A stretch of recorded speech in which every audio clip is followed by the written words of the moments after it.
हामी 1 पत्रुस 1:16 मा हामी पाउन सक्छौँ है। परमेश्वरले चाहिँ भन्नुहुन्छ तिमीहरू चाहिँ पवित्र हो किनभने म पवित्र छु। आमेन। किनभने परमेश्वर चाहिँ पवित्र हुनुहुन्छ नि त हैन।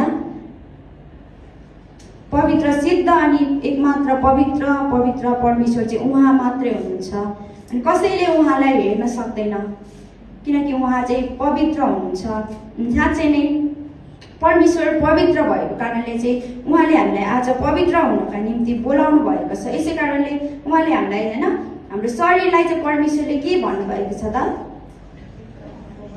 पवित्र आत्माको मन्दिर बनाउनु भएको छ नि त परमेश्वरले हामीलाई हैन। अनि पवित्र आत्माको मन्दिर भइसकेपछि हामीले आफ्नो यो शरीरलाई चाहिँ के गर्नुपर्छ त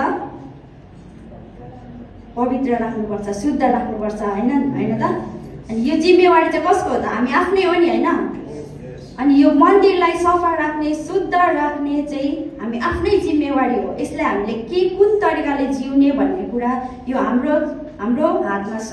हाम्रो चुनाव छ यसमा हैन। कुन तरिकाले चाहिँ हामी जिउने अनि कुन तरिकाले चाहिँ हामी जिउँदै गर्दाखेरि चाहिँ परमेश्वरमा ग्रहणयोग्य हुन्छ भन्ने कुराहरू हामीमा आउँदछ। अनि एक समय हामी